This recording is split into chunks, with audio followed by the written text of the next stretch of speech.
Last వీడియోలో మాకు room దొరకలేదని చెప్పాను కదా, పోనీ లాకర్స్ దగ్గరికి వెళ్ళిపోదాం కదా అని చెప్పేసి అనుకున్నాము. లాకర్స్ అయితే మనకి అవైలబుల్గా ఉంటాయని తెలుసు కదా, కానీ ఈలోపు మా వారు ఆయనకి తెలిసిన వాళ్ళతో మాట్లాడి రెడీ అవ్వడానికి ఒక 2-3 గంటలు పర్మిషన్ అయితే తీసుకున్నారనమాట ఒక రూమ్లో. ఎందుకంటే నాకు చీర కట్టుకోవడం అస్సలు రాదు, చాలా కష్టపడి చీర అయితే నేను కట్టుకున్నాను.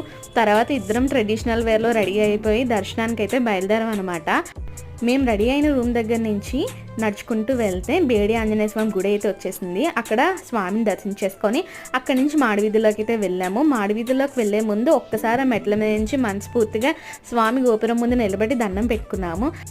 ఆ వెంకన్న బాబు కన్నా ముందు వరాహస్వామిని అయితే దర్శించుకొని మన కోరిక చెప్పుకొని ఆ తర్వాత వెంకటేశ్వర స్వామిని దర్శించుకోవాలని చెప్పేసి నాకు ఈ మధ్యకాలంలో తెలిసింది. అందుకని చెప్పేసి వరాహస్వామి దర్శనం అయితే చేసేసుకున్నాము. చాలా రష్గా ఉంది, అస్సలు ఖాళీ లేదు.